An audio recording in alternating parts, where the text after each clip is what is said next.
Hi, it's Grandpa from Grammy and Grandpa Read, and today's book is a Dr. Seuss book that I have never ever read before in my whole life.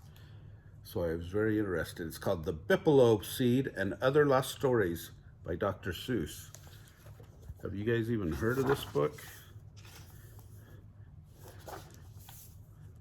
Oh wow, looks like there's a lot of stories in here. And I don't know where they start. Here we go. All right. The Bippolo Seed. One bright sunny day, a young duck named McCluck had a wonderful, wonderful piece of good luck. He was walking along when he spied on the ground a marvelous thing that is quite seldom found. 'Twas a small silver box, and it looked mighty old, and on top of the box it was written in gold, "Who finds this rare box will be lucky indeed, for inside this box is a Bippolo seed. Plant it and wish, and then count up to 3. Whatever you wish for, whatever it be, will sprout and grow out of a Bippolo tree." "Well," thought the duck, "well now what do you know? I just have to wish, and my wishes will grow. Now what'll I wish for? Now what do I need? Don't need very much, only food for my feed. So I wish," said the duck as he opened his beak, "I wish for some duck food, enough for a week." Then he dug a quick hole, but before he could drop the seed in the ground, a loud voice shouted, "Stop!" The duck looked around and he saw a big cat. "Now why," asked the cat, "did you wish for just that? 1 week's worth of duck food? Pooh, that's not enough. Why, I'd wish for 500 pounds of the stuff." "But gosh," said the duck with a Bippolo seed, 500 pounds is much more than I need." "But that's just the point," said the cat, "for you see, when you grow all the food on your Bippolo tree, you can go into a business with me. We'll sell all that food. You'll be rich," laughed the kitty. "Why, you'll be the richest young duck in this city." Said the duck, and he wrinkled his brow. "I never thought much about money till now, but golly, you're right, with some money, gee whiz. Why, I'd be the happiest duck that there is." "I wish for that food," but the cat called, "Not yet. We'll think of some more things to wish for, I'll bet. Why, I know a very nice thing you could wish. A tree that grows duck food could also grow fish. Wish 600 fish to grow out of the ground, and we'll sell those fish at $1 a pound. Now $1 a pound is a very high rate. Say you'll be the richest young duck in this state." "Why, sure," smiled the duck, "I most certainly will." "But duck," said the cat, "you can be richer still. Why wish for a little? Why not for a lot? The bigger the wish, the more money you've got." "That's right," clucked the duck, and he chuckled with glee. "I'll wish for some oysters to grow on my tree. I wish for my tree to grow donuts and crullers. I'll wish for my tree to grow skates and umbrellas." "Fine," cheered the cat. "Now you're doing just grand. Say, you'll be the richest young duck in the land." "You wait," bragged the duck. "I'll do better than that. You listen to this," he called out to the cat.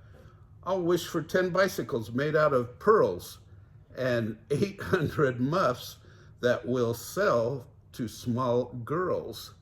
I'll wish for some eyeglasses, 900 pair, and 1,000 shirts made of kangaroo hair, a ton of stuffed olives and cherries with cherries inside, and 10 tons of footballs and crocodile hide. We'll sell them for cash in our wonderful store in the notions department of the 49th floor." Then he took a deep breath and he wished for still more. "I wish," yelled the duck, and he started to scream, "for 8,000 buckets of purple ice cream, a trunk full of toothpaste, a big kitchen sink, and lots of brass keyholes and gallons of ink. I wish for 2 boatloads of baked Boston beans and also 9 carloads of sewing machines. Then his mouth started steaming. His tongue got so hot, but the more that he wished, the more greedy he got. I wish, shrieked the duck, for 1,000,000 silk towels and 3,000,000 cages for very big owls, and 45,202 hamburger buns and a bottle of glue, and 4,000,000 satin-lined red rubber boots, and 5,000,000 banjos, and 6,000,000 flutes, oranges, apples, and all kinds of fruits, and 9,000,000,000 hop-along Cassidy suits. Yes, that's what I wish for, by Jiminy Gee. And when they sprout out on my Bippolo tree, say, I'll be the richest young duck in the world. And he got so excited, he whirled and he twirled, and that duck got so dizzy and crazy with greed that he waved both his arms, and the Bippolo seed slipped out of his fist and flew high in the air, and it landed kerplunk in a river nearby. Then it sank in the river and drifted away, and that cat and that duck all the rest of that day dived deep in the river, but never did see a trace of the seed of the Bippolo tree. And the chances are good that this greedy pair never will find such a wonderful seed again, ever. But if they should find one, that cat and that duck won't wish for so much, and they'll have better luck. Oh, what'd you guys think of that one? That was a good story. This one's called The Rabbit, the Bear, and the Zaniga. Once upon a time, way down south, lived a very big bear and with a very big mouth, and very big teeth in his very big jaws, and very big claws in his very big paws. And this very big bear, who was hunting for meat, one day spied a rabbit who looked good to eat. Aha, thought the bear, he looks tender all right. Oh boy, I'll have rabbit for supper tonight. So on his big feet, he crept up to the rabbit. He crouched very low and leaned forward to grab it. But just as his jaws were about ready to nab it, the rabbit looked up and he saw the bear's face. Oh, gulped the rabbit, I'm in a bad place.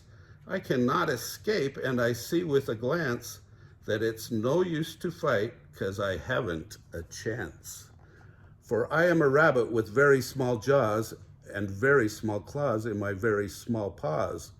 Alas, thought the rabbit, this moment's my last, unless I think terribly, terribly fast. I've got to be smart, got to think of some trick. And that little old rabbit, he thought mighty quick.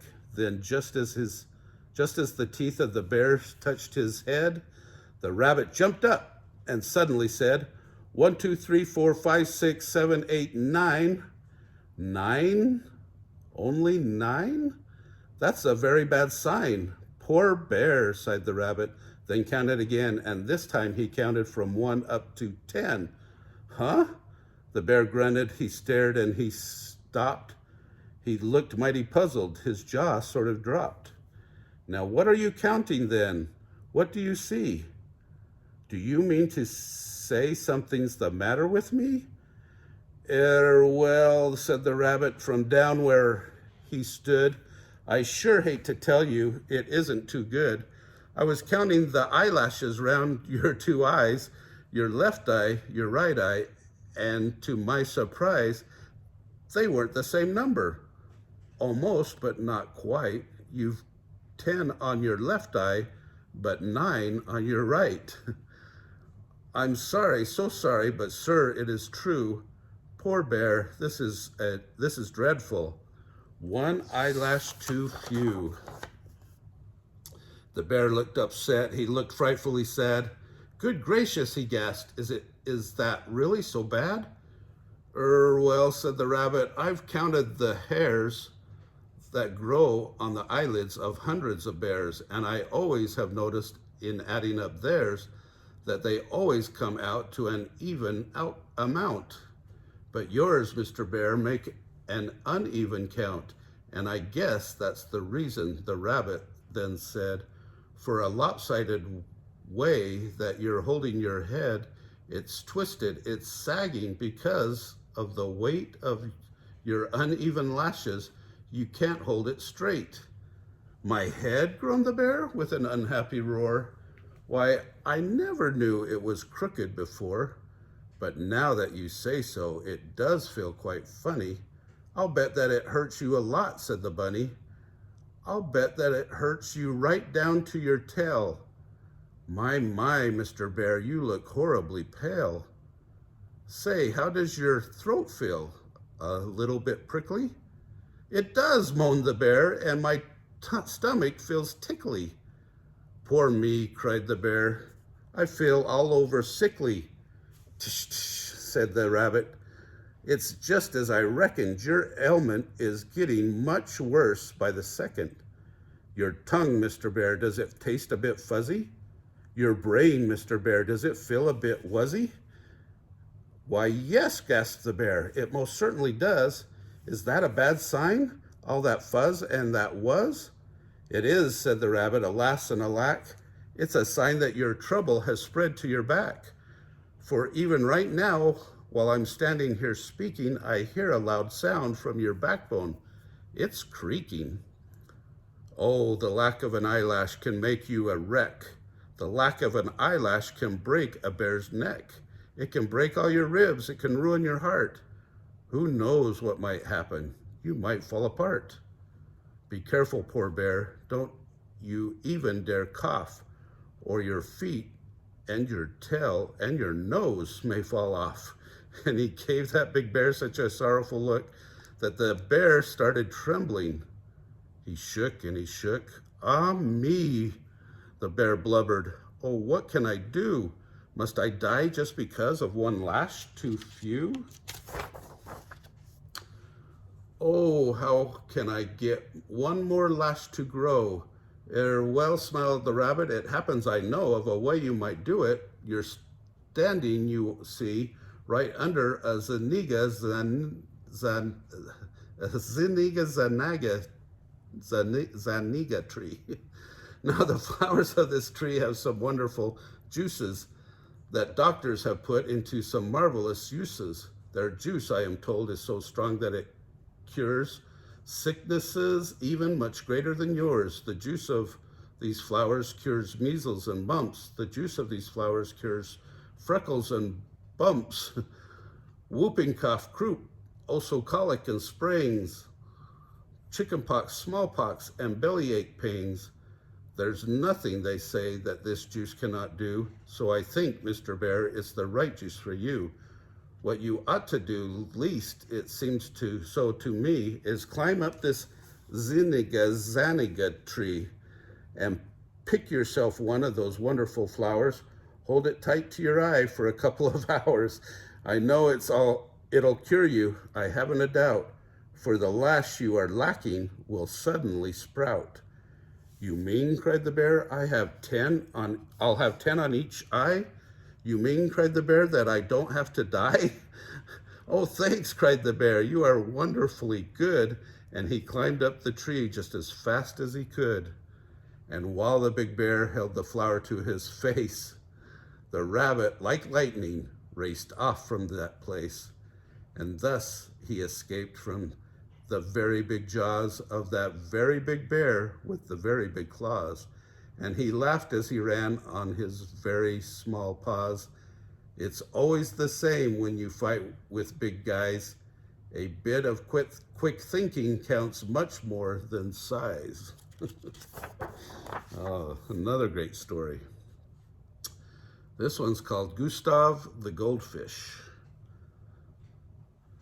The man who sold Gustav the goldfish to us had warned us, take care when you feed this small cuss, just feed him a spot. If you feed him a lot, then something might happen. It's hard to say what.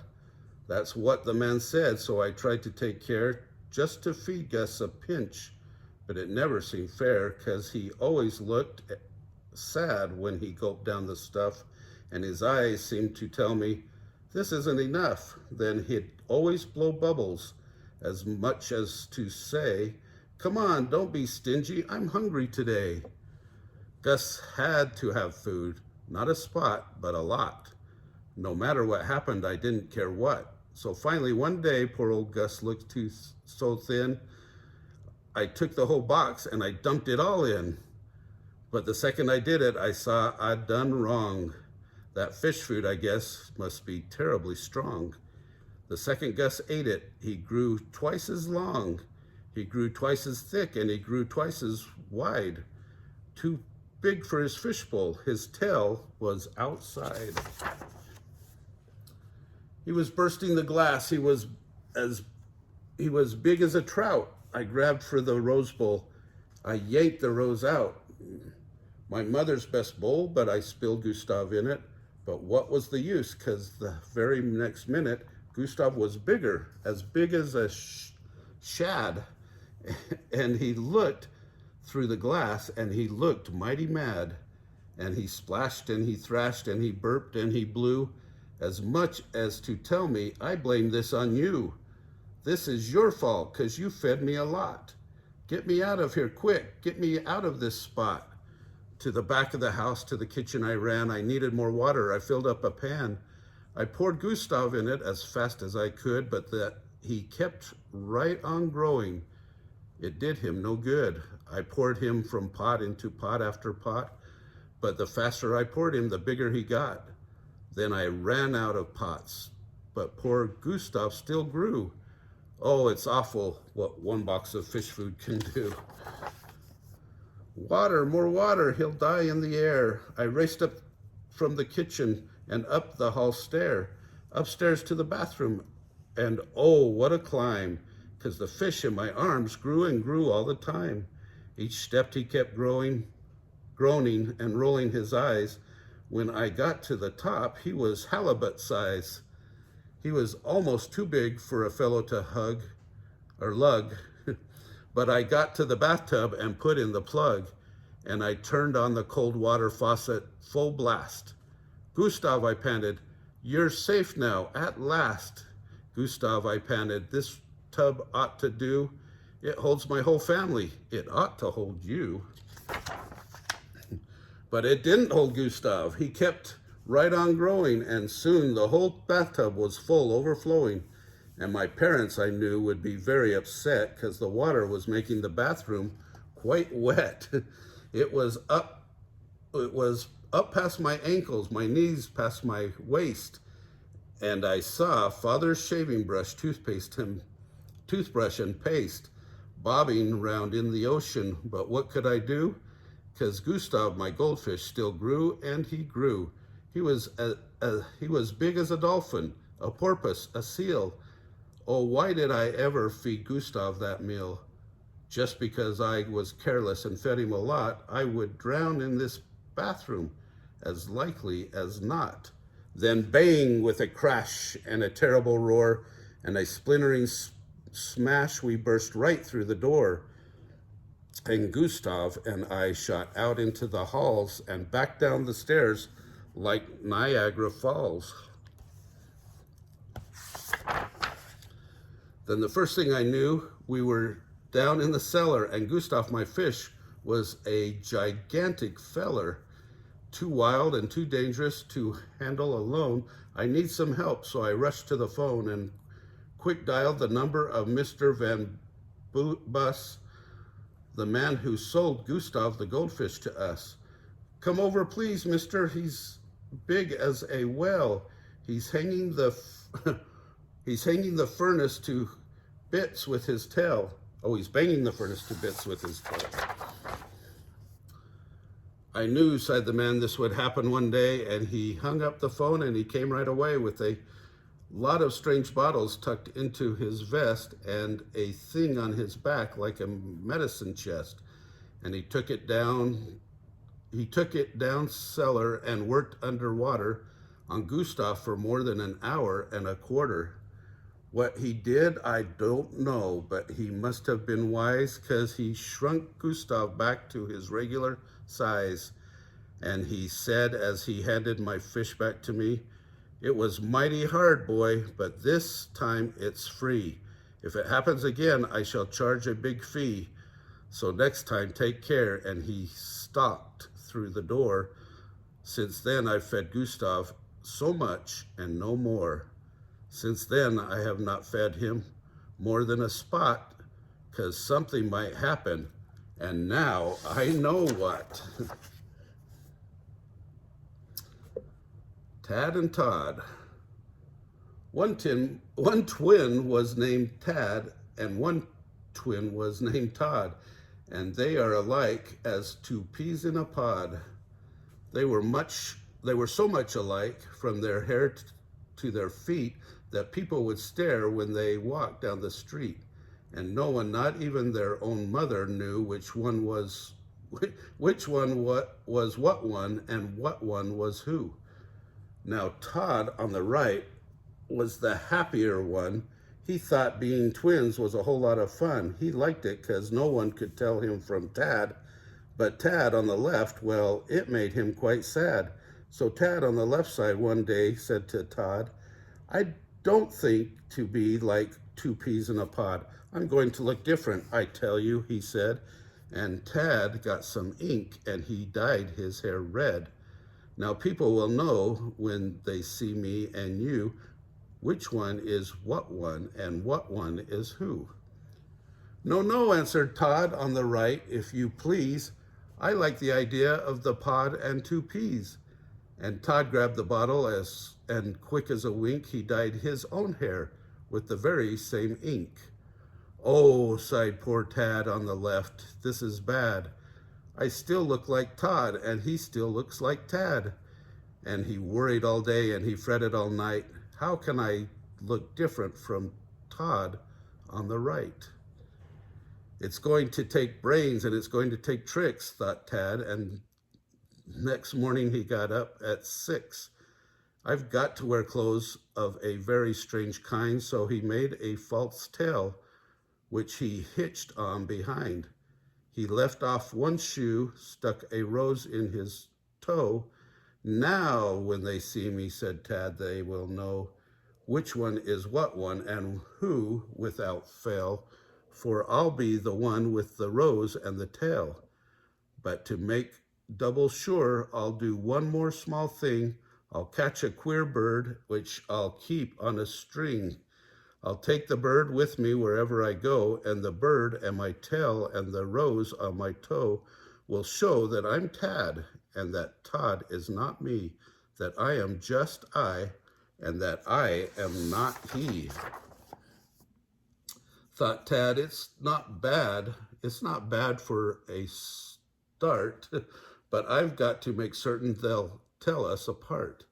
I'd better perhaps get a couple things more. So he took all his savings and went to a store and bought a big statue of General Lee Miller, who once was a famous old buffalo killer. That for his shoulder, and then for his back, he strapped on a dog in a brown burlap sack. "They're heavy," thought Tad, "and the bag sort of itches, but people will know now which one of us which is." It's mighty good stuff, but is it enough? It may be enough, but I can't take a chance. The whole town must know I am Tad at first glance. So Tad made some stilts more than 7 feet high, and he bought an umbrella that came from Shanghai. Then he spent his last cent for a fat Turkish hat and 7 balloons. Then he said, "That is that. And now I'll run home and I'll show Brother Todd we're not like two peas in a silly old pod."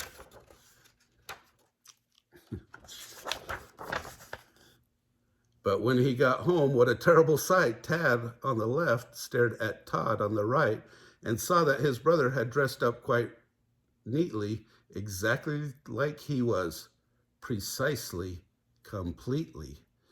"You see, Tad," said Todd, "it's high time you know that you look like me and that I look like you, and you'll never look different whatever you do. Then Tad sort of smiled. Yes, I guess that is true. And they say that today, when you see Tad with Todd, they're both having fun being peas in a pod. And still, no one knows when they meet with these two if this one is that one, or that one is this one, or which one is what one, or what one is who. Oh, and this story is called Steak for Supper. When I'm all by myself and there isn't a crowd, I guess that I sometimes get thinking out loud, and I guess I was talking while steering my feet on the way home for supper down Mulberry Street. And I must have been thinking about what I would eat, because I shouted out loud with all of my might that we always have steak every Saturday night. My father had warned me, don't babble, don't bray, for you never can tell who might hear what you say. My father had warned me, boy, button your lip.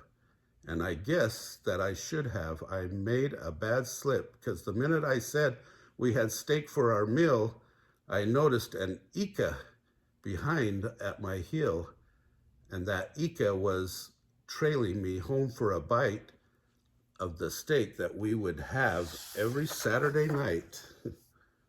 I got sort of worried. Our steaks are quite small, and we had none to spare for that Ika at all.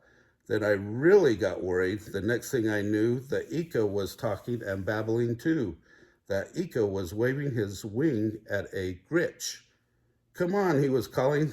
They're terribly rich. They've plenty of steak, and they'll cook it just right, 'cause they always have steak on Saturday night. Then the gritch started giving the come along sign, inviting a grickle to get in the line.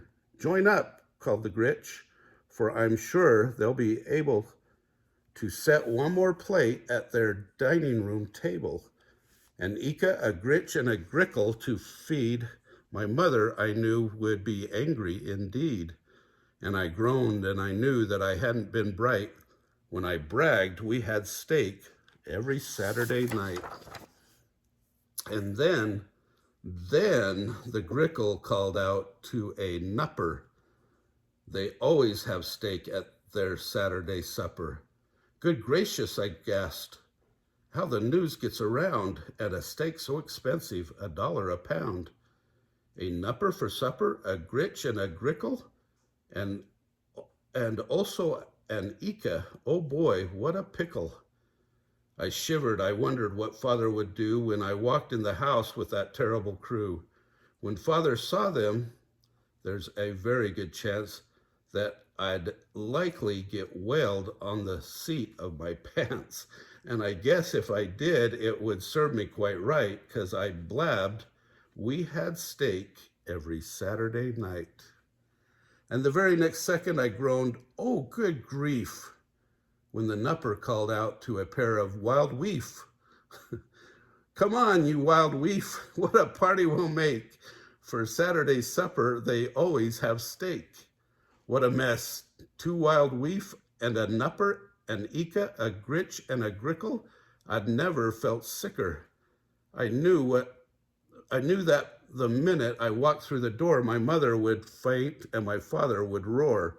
And tomorrow they'd send me to one of those schools where they try to train boys how to not act like fools. I reached for the doorknob and trembled with fright, all because I'd said steak every Saturday night.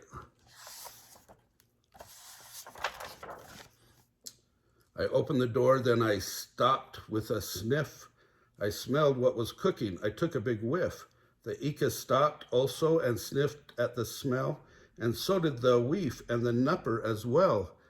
The gritch and the grickle, they stopped and sniffed too, and the moment we sniffed it, all of us knew that the stuff that we sniffed wasn't steak, it was stew.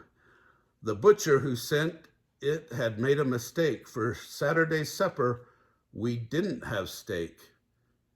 Just stew, gulped the grickle. Just stew? Pooh, I say. If they only have stew, I don't think I will stay. Stew, they all snorted out loud in disgust, and they all disappeared in a big cloud of dust. What luck! I stood safe all alone in the hall. My mother and dad hadn't seen them at all. And from that night to this, I have never made slips. I don't talk when I walk, 'cause I buttoned my lips. The strange shirt spot. My mother had warned me, stay out of the dirt, but there I was with a spot on my shirt. My brand new white shirt, and that spot was so sticky, it wouldn't shake off. It was gummy and gicky. A terrible spot. This was real gooey goo. And brother, I knew what my mother would do. When mother came home and she saw all that dirt, I had to get rid of that spot on my shirt. I hurried upstairs, and from over the rub, I grabbed a big towel and I started to rub. Oh, from over the tub. I hurried upstairs, and from over the tub, I grabbed a big towel and I started to rub. I rubbed at that spot, and I rubbed it real keen. I rubbed it till finally I rubbed the shirt clean. But then I looked and I let out a howl. That spot from the shirt, it was now on the towel. How now I had to get rid of the big spot of dirt that had moved to the towel when it moved from my shirt. I filled up the bathtub, I let it run hot. I took lots of soap and I scrubbed at that spot from 3:15 until 4:45, till finally the spot wasn't there anymore. Now the towel was all right. It was perfectly white. My troubles were over, but uh-oh, not quite.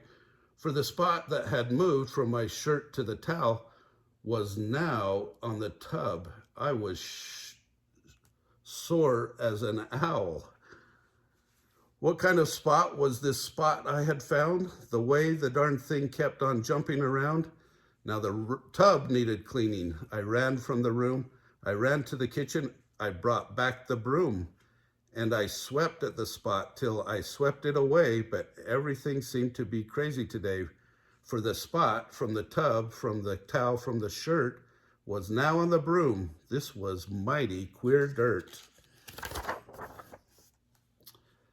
Had to clean up that broom before mother would find me. I grabbed a big cloth that was hanging behind me. I went at the broom with a wipe and a swipe. Then I saw what had happened. I let out a yipe. For that strange and peculiar, mysterious dirt from the broom and the tub and the towel and the shirt was now on the cloth that was really a mess. For the cloth that I had used was my mother's best dress. This spot, it was driving me out of my mind. What a spot for a fellow to find. My troubles were growing the way it kept going. Where would it go next? There was no way of knowing. Oh, how could I stop it? Now what could I do? Then in walked the cat, and the next thing I knew, the cat bumped the dress, and I almost fell flat. For the spot from the dress, it was now on the cat. Then the cat started running all over the place, with me running after, and boy, what a chase. I chased him downstairs, tumbled down the whole flight, but finally I nabbed him. I grabbed him real tight. Then I got an idea. I knew just what to do. I'd put him outside. I'd get rid of the goo. I laughed and I put the cat out the door. That spot couldn't bother me now anymore. But oh, then I looked and I saw that the dirt had rubbed off the cat. It was back on my shirt, right back where it started. I just couldn't win. And then at that moment, my mother walked in. And oh, the fast talking that I had to do. I told her the terrible things I'd been through with the towel and the tub and the broom and the dress and the cat and the shirt. And she said, well, I guess you're lucky you didn't get terribly hurt, but please, in the future, stay out of the dirt. Oh, one more story. Hope this is the last one. The great Henry McBride. It's hard to decide, said young Henry McBride. It's terribly hard to decide. When a fellow grows up and turns into a man, a fellow should pick the best job that he can. But there's so many jobs that would be so much fun, it's terribly hard to decide on just one. I might be a farmer, that sounds pretty good. That could be my job, and now maybe it should.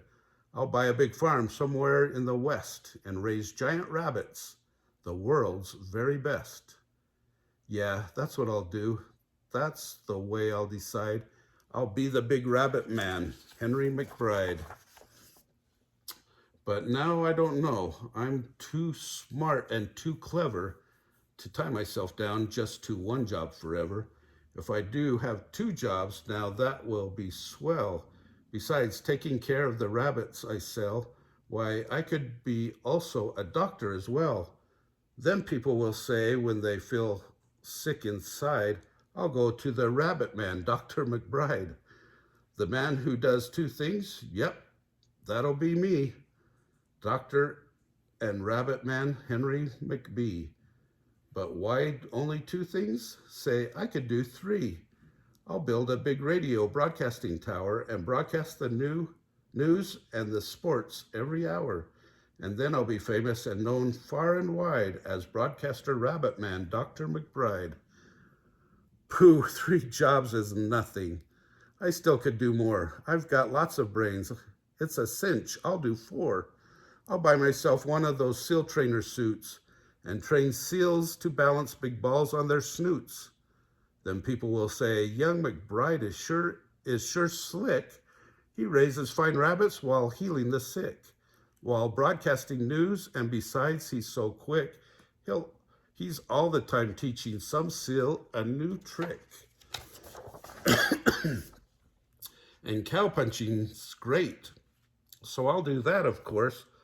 I'll do all 5 jobs, excuse me, on the back of a horse. And when people see me come galloping by, they'll cheer and they'll shout, what a wonderful guy. The man who does everything. Wow, he's a whiz. Why, he's got the very best job that there is. The seal training doctor, just look at him ride. The broadcasting rabbit man, 2-gun McBride. Yep, I'll pick the very best job that I can when I finally grow up and turn into a man. But now, well, right now, when I'm still sort of small, the best job is dreaming with no work at all. Oh, all those stories have great morals. Did you catch them? If you like this book, smash the like button down below, give us a big thumbs up, subscribe to our channel, and watch the playlist for Dr. Seuss.